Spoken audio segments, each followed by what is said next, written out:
All right, ladies and gentlemen. So I just got done doing like a 45-minute video responding to Tello. Let's get a better image of our boy here. Responding to Tello, but at the end of the day, I think I rambled way too much as I usually do, and I eventually come to a conclusion that I wanted to make a short video on. If you guys want me to upload the longer video, I will, but I'm just not going to. So, how do I put this?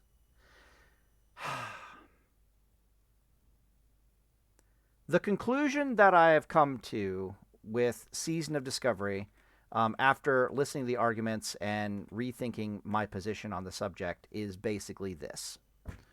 So what's basically been happening, if you don't know the TLDR here, is that Tello made a video basically saying that based on the Paladins he's been talking to, he believes Paladins really need a gap closer in Season of Discovery. A bunch of other classes are getting gap closers. Paladins don't have gap closers. We could really use a gap closer, basically. And I came out and I'm like, you guys are nuts. Paladin 100% does not need any gap closers. If anything, we have too many gap closers right now. Now, I am not wrong, okay? Objectively speaking, mathematically speaking, empirically speaking, I am not wrong. But where I now think I am wrong is here, okay? And where I think I'm wrong is this, all right? So I know for a fact, because I've been making guides for as long as I have been making guides, that only a tiny percentage of the Paladin player base actually gear their Paladin properly for PvP in Classic World of Warcraft, period. And only a tiny percentage even take the right trinkets.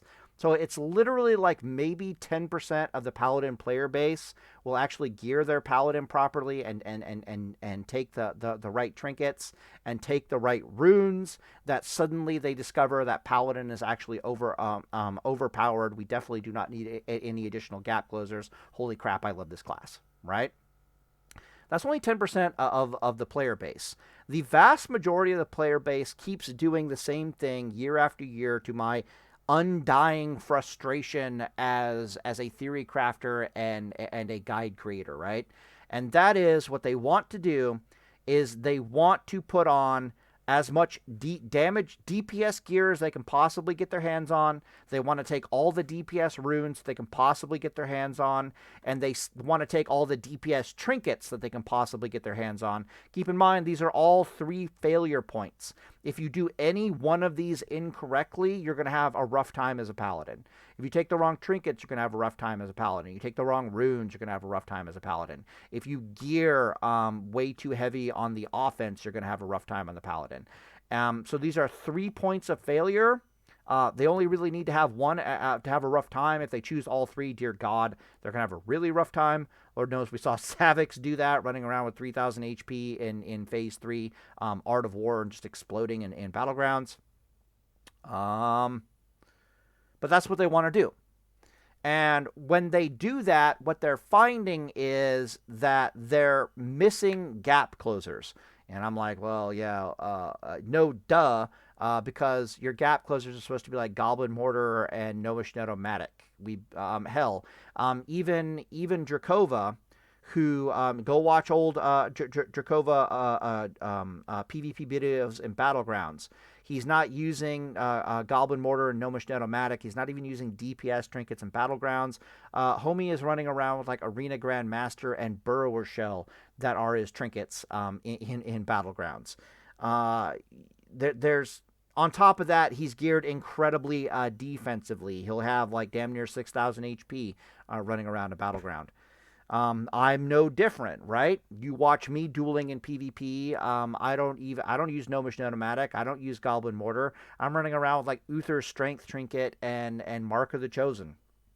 But what is my gear? My gear is like Strength, Stamina, Intellect, plus Healing, and a very heavy focus on Stamina with Sacred Shield. So Meanwhile, if I just step, meanwhile, all the other paladins are running around with like 3,500 HP, and like Art of War and heavy DPS gear. Their effective standing HP is probably 4,000. My effective standing HP is probably 7,000 by comparison. Absolutely insane difference in durability. Here's what has changed my mind on the subject, and I am now 100% in the camp that Blizzard should give Paladins a movement speed increaser. Here's why, right? So, when somebody tells me Paladins need a movement speed increaser, I can mathematically and empirically tell you guys that you are incorrect. You are absolutely incorrect, okay? Not true, totally false. But at the same time, I will watch 90% of the player base gear in properly, and subsequently they actually do find themselves needing a gap closer. Okay. Weird. So I'm not wrong, but at the same time, I have to ask myself, what's the worst case scenario? What happens if we actually do give these guys a gap closer? Well, if you do give them a gap closer, what happens is it makes a much wider range of PvP options viable, for them at least, for the bad players at least. For the good players, the only thing that changes for us is suddenly I don't need Goblin Mortar, Gnomish Netomatic for my trinkets. I can replace one of the trinkets with some durability increase, or both trinkets with durability increase, because I have Gap Closer. And we literally saw this in TBC already, okay? So in TBC, we had basically double Gap Closers. We had Judgment of Justice, and we had, which would reduce enemies' movement speed basically by 8%. And we had Persuit of Justice, which would increase our movement speed by 15%.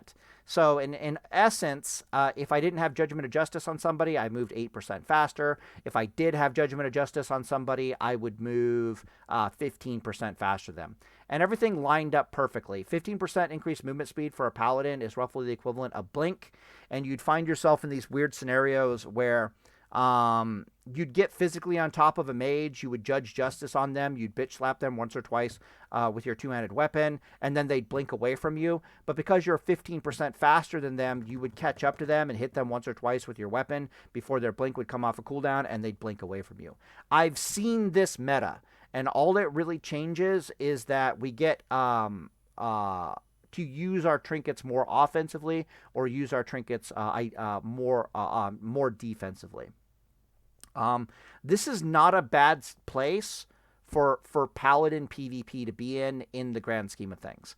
So when somebody tells me that Paladins need gap closers, you are 100% incorrect, and I can fucking prove it. Okay? But at the same time, it doesn't actually hurt anything in the grand scheme of things to give other classes gap closers. So my argument before was, if you give me gap closers, I'm going to be a god. But at the same time, now that I revisit it, I'm like, am I really going to be a god? The answer still is yes, by the way. But I'm not, like, insanely overpowered, and it might just be the thing that 90% of the Paladin player base, being complete morons, actually need. So I am changing my decision. I agree with Tello and Sky and Peaceblade. Please give these absolute mentally challenged animals a gap closer. Like pretty please. In the meantime, I will actually go out of my way to prove in no uncertain terms that they actually do not need gap closers. I'll continue to do what I can to help the Paladin community. But dear God, are they bad at playing Paladin? Anyways, I'm in a video here, and Deus Volt.